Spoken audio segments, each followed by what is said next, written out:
Olá pessoal, eu sou a professora Érica e hoje nós vamos falar sobre texto dissertativo e planejamento textual. Bem, relembrando um aspecto importante que nós vimos na aula 2, o texto dissertativo é aquele que trabalha com ideias, desenvolve ideias, diferente da narração, que relata fatos, né? E da descrição, que atribui características, né? Então, o texto dissertativo é um texto que trabalha com ideias. Existem basicamente 3 tipos diferentes de texto dissertativo. O primeiro é a exposição, é um texto que expõe uma informação, apresenta uma informação, é um texto informativo. Nós temos a argumentação, que é a defesa de uma ideia, a defesa de uma tese, e temos também a injunção, que é a prescrição de uma ação. Então, o mais comum de ser cobrado em avaliações é o texto argumentativo, tanto que, de modo geral, ele solicita um texto dissertativo argumentativo, né? Quando é solicitado um texto dissertativo argumentativo, o que se espera é a defesa de um ponto de vista. Então, para exemplificar a aula de hoje, mostrar a estrutura da redação, mostrar como fazer esse planejamento textual, eu vou trazer como exemplo a prova do Enem de 2015, a prova de redação do Enem de 2015. Por ter um tema bastante tranquilo de ser trabalhado, que é justamente temas mais amplos, temas mais fáceis de serem discutidos, né? Então, nessa prova, a prova estava falando sobre a persistência da violência contra a mulher na sociedade brasileira. Então, esse era o tema, né? Então, é um tema fácil de debater, né? Porque é um tema bastante conhecido, né? Então, podem observar que, independente de ser Enem, ENAD, prova de concurso, vestibular, nós temos a mesma proposta a mesma estrutura de proposta, né? Então, vocês vão sempre encontrar textos motivadores, né? Mais de um texto motivador, muitas vezes. Lembrando que as imagens e os infográficos são textos motivadores importantes, eles não podem ser ignorados, ok? Vocês vão encontrar as instruções para a prova, né? Quantidade de linhas, o que precisa ser feito e a apresentação do tema, tá? Então, a primeira coisa que a gente precisa fazer é ler os textos motivadores. Parece lógico, mas é importantíssimo que nós leamos esses textos. Agora, cuidado, o texto motivador tem 2 funções importantíssimas, que são, na verdade, né? Que são, primeiro, contextualizar o leitor a respeito do tema, né? Então, o leitor que não conhece o tema, a partir dos textos motivadores, vai saber do que se trata. Então, uma pessoa que nunca ouviu falar sobre violência contra a mulher, vai ler os textos e vai ter uma noção do que é a violência contra a mulher. Então, a primeira função de um texto motivador é contextualizar o leitor a respeito do tema, né? Então, eu vou até trazer essa proposta aqui para vocês e a gente vai visualizar bem como funciona. E a segunda função do texto motivador é orientar o estudante ou o candidato ao tipo de abordagem que a banca espera, o tipo de desenvolvimento de ideias que a banca espera. Isso aqui é importante porque muitas vezes o tema isolado pode dar diversas probabilidades de interpretação. Eu gosto de dar um exemplo também, se eu não me engano foi da prova de 2016 do Enem, que o tema era publicidade infantil. Então o tema era publicidade infantil. Então, é possível interpretar publicidade infantil como publicidade voltada para crianças ou publicidade feita por crianças. Então, todos os textos motivadores estavam falando sobre a publicidade voltada para crianças. Então, é essa abordagem esperada pela banca examinadora. Então, as pessoas que desenvolveram ideias do tipo atores mirins, né, trabalho infantil, etc., não chegaram a fugir ao tema, mas receberam uma nota muito baixa como tangenciamento de tema, né? Então, é importante que a gente leia com cuidado os textos motivadores. E a minha primeira dica de hoje, é nunca copiar os textos motivadores. Nunca, jamais. Isso é pecado, isso é haram. Então, não se copia textos motivadores. Os textos motivadores estão ali para orientar o leitor a respeito do tema e a abordagem que é esperada na redação. ok? Essas são as duas únicas funções. Então, não copie textos motivadores, especialmente porque você não vai ser a única pessoa tentada a fazer isso. Então, as pessoas geralmente copiam trechos, partes dos textos motivadores, utilizam essas ideias, e isso já vai fazer automaticamente você baixar a sua nota ou a sua média, porque você não fez nada além daquilo que a maioria vai fazer. Então, uma excelente redação não vai ter cópia de textos motivadores. O estudante vai além desses textos motivadores. Mas eu quero utilizar, então, uma dessas avaliações, né, essa prova sobre violência contra a mulher, como base para mostrar para vocês como a gente vai fazer esse planejamento e como a gente vai organizar o texto, ok? Primeira coisa, a gente vai falar por que é necessário planejar o texto. Então, pessoal, nós planejamos o texto porque a forma como nós organizamos as informações na nossa mente é diferente da forma como nós organizamos as informações ao longo do texto. Então, na nossa mente, nós temos uma rede de conhecimento. Muitas vezes nós representamos essa rede quando nós fazemos mapas mentais. Então, nós temos uma ideia, associada a essa ideia nós temos outra. Então, nós temos uma rede e essas ideias, por sua vez, são associadas a outras. Agora, quando você escreve um texto, você escreve um texto de forma linear. Então, você precisa colocar uma ideia depois da outra, uma ideia depois da outra. Então, a forma como nós organizamos o texto é diferente da forma como nós organizamos as informações na nossa mente. Portanto, o planejamento textual é importantíssimo. Uma outra coisa, você fazer um parágrafo sem um planejamento é possível? Vai sair grandes coisas? Provavelmente não. Mas fazer um trabalho acadêmico, um TCC, uma monografia, um texto que tem 30, 40 páginas, um artigo científico de 20 páginas, por exemplo, sem planejamento textual, já complica muito a situação. Então, mesmo as pessoas com mais prática de escrita fazem um planejamento. E é por isso que muitas vezes vocês fazem projeto de TCC antes de fazer o TCC. Então, é o planejamento do que vai ser feito no TCC, é o planejamento do que vai ser feito na monografia. Então, pessoal, o planejamento serve para um texto de um parágrafo, para um texto de 300 páginas. É importante que vocês façam esse planejamento, tá? Então, aqui eu trouxe para vocês a redação, vai ser colocada na tela aqui para vocês agora, para a gente conseguir acompanhar. Então, rapidamente aqui, essa é a proposta de redação que vocês observaram aí no Enem de 2015. Eu trouxe o Enem porque eu acho que é uma coisa que talvez vocês tenham mais contato, vocês tenham feito há relativamente pouco tempo essa avaliação. Então tá, então aqui nós temos a proposta de redação. Então, a partir da leitura dos textos motivadores seguintes e com base nos conhecimentos construídos ao longo de sua formação, redija um texto dissertativo argumentativo em modalidade escrita formal da língua portuguesa sobre o tema A Persistência da Violência contra a Mulher na Sociedade Brasileira, apresentando a proposta de intervenção que respeite os direitos humanos, né?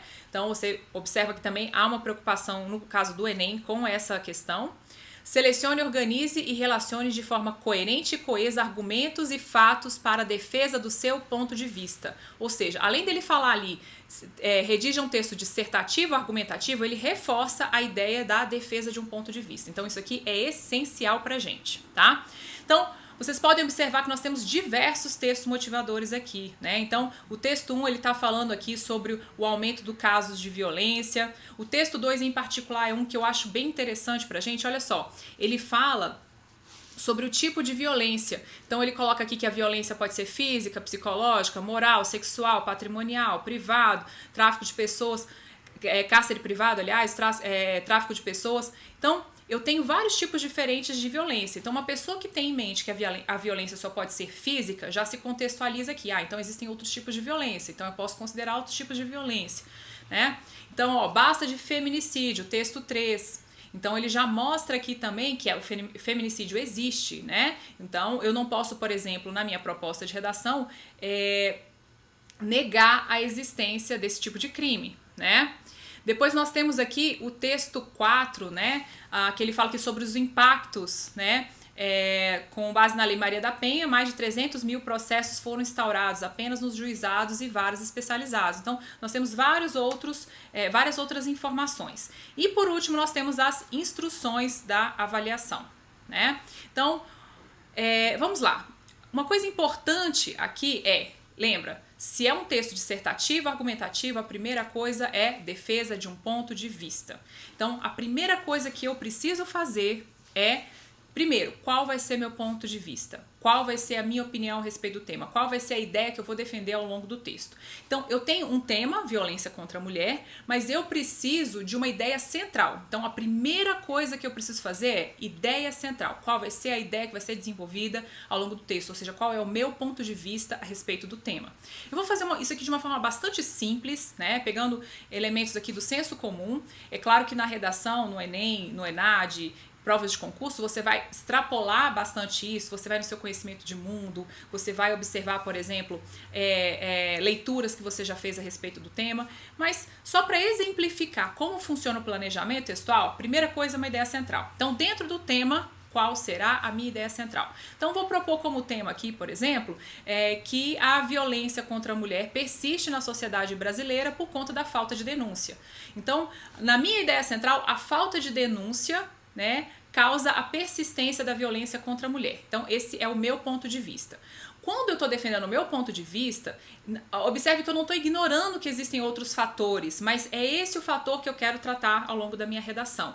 Então, na verdade, eu tenho um universo do tema e eu peguei uma fatia daquele universo para trabalhar, para dissertar. Então, isso aqui é importante para que o seu tema, a sua redação não fique vaga, ok?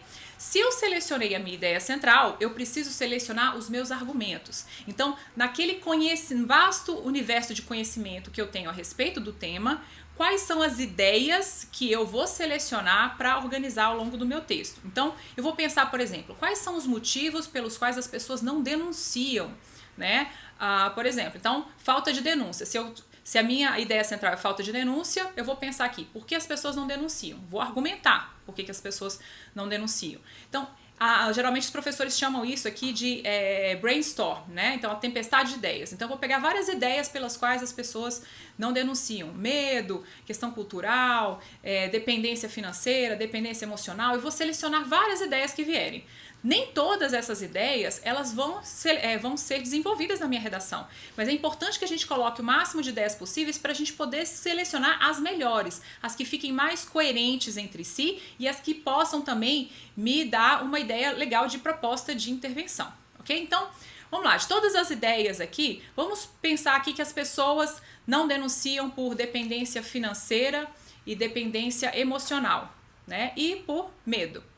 Então, esses são os meus 3 argumentos, são os 3 argumentos que serão desenvolvidos. O que é isso, pessoal? Planejamento. Então, observe que até agora eu não escrevi nada, mas eu tenho uma ideia do que eu vou fazer. Então, a minha sugestão para vocês é que no papel, naquela parte lá de rascunho, você coloque lá, sei lá, falta de denúncia, dependência financeira e emocional. Às vezes é só um tópico, são só as expressões, só as palavras, para que você tenha noção do que vai ser desenvolvido depois, ok? Então tá, eu preciso fazer uma conclusão. No caso do Enem, a conclusão pede na verdade, a prova pede também uma proposta de intervenção, né? Eu adoro a ideia da proposta de intervenção, porque você sabe exatamente como vai finalizar a sua redação, fica muito mais fácil.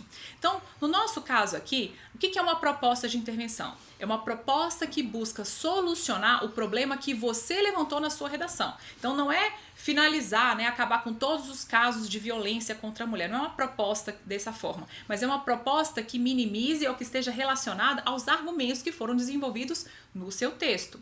Então, no meu caso aqui, se eu coloquei como falta de denúncia, que a falta de denúncia é a causa, e as pessoas não denunciam por dependência financeira e emocional, o ideal é que minha proposta busque solucionar ou minimizar os casos de dependência financeira e emocional, né? Então, vamos, por exemplo, propor uma criação de casas para receber mulheres vítimas de violência. Se já existe, né, propor a construção de mais casas para receber mulheres vítimas de violência, né? Então, uma boa proposta de intervenção, pessoal, ela não pode ser vaga, ela precisa ser bem desenvolvida. Então, no caso do Enem, eles dão nota de 0 a 5 para a proposta. Então, não é só apresentar uma proposta, mas desenvolver essa proposta e articular essa proposta com o texto.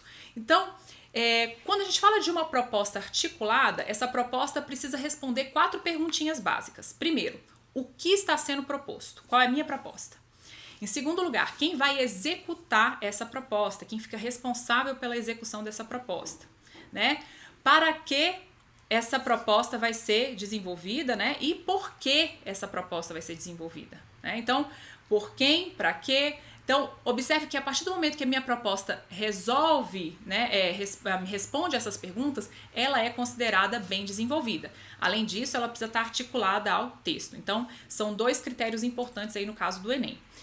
Então, vamos lá. Se eu tenho eu estou propondo a criação da casa, né, para receber essas mulheres. Então, quem vai ser responsável por essa execução? É o governo? Na verdade, é a iniciativa privada? Enfim, como que essa proposta vai ser criada? Então, eu vou propor a destinação de uma verba pública específica para essa criação? Eu vou propor uma taxa ou uma pensão que o próprio agressor vai pagar para financiar a estadia dessa mulher na casa. Então, podemos pensar no seguinte: quem vai ser responsável por executar? Eu posso pensar aqui na iniciativa privada, né? O governo, por exemplo, oferecer um incentivo fiscal para empresas que contratarem essas mulheres, né? E, no caso, essas mulheres, elas não apenas serão recebidas dentro de casa, mas a gente pode também propor que elas recebam aí treinamento profissional, tratamento psicológico, né? Para que elas possam desenvolver aí suas habilidades, uma forma de adquirir a independência financeira, né? Então, observe que eu já estou aqui com uma proposta mais ou menos desenhada na minha cabeça. Então, uma casa para receber mulheres, que elas recebam aí um tratamento psicológico, um treinamento profissional. Então, o governo oferecendo incentivos fiscais a empresas que contratarem essas mulheres, né? E posso também acrescentar aí, né, uma pensão do agressor, né, para financiar a estadia dessas mulheres, por exemplo. Para que eu estou criando essa casa? Para que as mulheres saibam que ela tem uma alternativa, elas podem denunciar, então vai diminuir os casos de medo, as pessoas podem se sentir mais motivadas a denunciarem por ter uma solução, né? E assim, desse modo, as mulheres adquirirem independência financeira, emocional e pararem de ter medo de denunciar. Então, observe que eu não estou criando uma coisa muito ampla, né? De modo geral, as pessoas criam como propósito de intervenção, assim, criar leis mais rígidas, né? Olha, se eu não argumentei que a lei é branda, então criar leis mais rígidas não resolve o meu problema. Então, pense sempre que a minha proposta de intervenção tem que estar articulada ao texto e tem que estar articulada aqui ao tema, ok? Então, olha só, até agora não escrevi nada, mas eu sei o que eu preciso escrever. A minha ideia central vai ser falta de denúncia, os meus argumentos serão dependência financeira, emocional, medo, e a minha proposta de intervenção vai ser a criação de uma casa para receber mulheres, dando a elas tratamento psicológico e treinamento profissional, né? Então, eu tenho aqui um planejamento textual. Pessoal, então planejar o texto nada mais é do que fazer uma estrutura, um esqueleto de como vai ser o texto, quais são as ideias que eu ainda vou desenvolver. Então isso é importante, isso te ajuda a poupar tempo, isso te ajuda a planejar quanto de espaço você tem, por exemplo, para desenvolver essas ideias, né? Então eu vou dar aqui no final 4 dicas para uma redação nota 10. Eu sei que é super brega, mas são dicas que funcionam. Então, 4 dicas para uma redação, 4 passos para uma redação nota 10. O primeiro passo para uma redação nota 10 é planejar o texto, que eu já acabei de mostrar para vocês como faz, né? O segundo passo, fazer um rascunho. Por que fazer um rascunho é importante? Porque às vezes o seu planejamento não dá certo. Então você fez um planejamento, mas não funcionou, os argumentos não se encaixaram bem. Ou muitas vezes você planejou uma redação para 30 linhas e você está na linha 28 e ainda não começou a desenvolver a proposta de redação. Significa o quê? Que você vai ter que tirar um dos argumentos, por exemplo, você vai enxugar mais o texto para ter espaço para desenvolver a proposta, né? Então, às vezes, o planejamento ele não vai ser 100% eficiente. Então, o rascunho é o momento pelo qual você vai se certificar de que o seu plano funciona, que vai funcionar e vai dar certo, ok? Então, é o momento de adaptar muitas vezes o plano. Então, pessoal, a minha segunda dica é sempre fazer o rascunho, sempre, né? É importante que vocês se certifiquem que o plano funciona. Depois, em terceiro lugar, né, você deve ler o texto em voz alta. Essa é uma técnica chamada de subvocalização, né? Então, nada mais é do que ler o texto em voz alta. A gente percebe, pessoal, um monte de erros com muito mais clareza ouvindo o texto do que necessariamente lendo o texto com os olhos, apenas com os olhos, tá? Então eu sei que muitas vezes você está numa situação que você não pode, né, sair declamando a sua redação para todo mundo. Então já passei essa técnica para vocês. Tampa um dos ouvidos, tampa os dois, pronuncia bem baixinho, de modo que só você consiga ouvir o que você está fazendo. Agora que você está em casa, você pode testar isso daí, né? Você pode ver que você consegue ouvir de uma forma muito mais ampliada a sua própria voz do que as pessoas que estão ao seu redor. Então, o candidato que está do seu lado vai achar que você é doido? Vai. Mas a sua redação vai ser ótima. Então, sempre procure ler o texto em voz alta. Quando eu falo em voz alta, é você ouvir a pronúncia do próprio texto. E a minha quarta e última dica, que também nem sempre dá para fazer, é pedir para outra pessoa ler. Então, no caso da redação, não tem como você virar pro fiscal, né? Ô, dá uma olhadinha aí, vê o que você achou da minha proposta, né? Tá, foi péssima essa, desculpa. Mas, no caso de trabalhos acadêmicos, você pode pedir para um colega ler antes de entregar para um professor, você pode pedir para outra pessoa ler o seu texto, né? E te dar um feedback sincero aí a respeito da sua redação. E, é claro, passar limpo, tomando cuidado aí com respeito às margens, né, o tamanho dos parágrafos, tamanho das frases. Eu já dei essas dicas importantes aqui para vocês, mas eu vou reforçar com vocês. Olha só, respeite sempre as margens.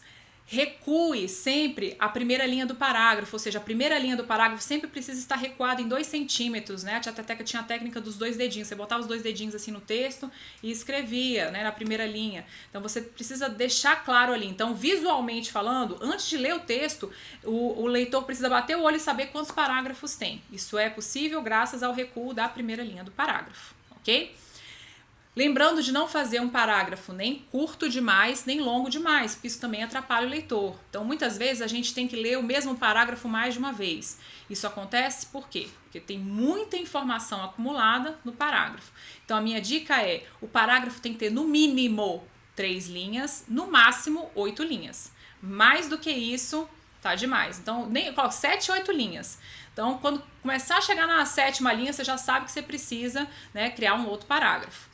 A ideia do parágrafo, pessoal, é que cada parágrafo haja o desenvolvimento de uma ideia. Então, no caso da redação que a gente planejou aqui, um parágrafo para a ideia central, que a gente vai chamar de introdução, um parágrafo para desenvolver cada argumento, então 2 argumentos, um parágrafo para cada argumento e um parágrafo para a proposta de intervenção. Então, cada parágrafo tem um assunto, tem uma ideia, ok?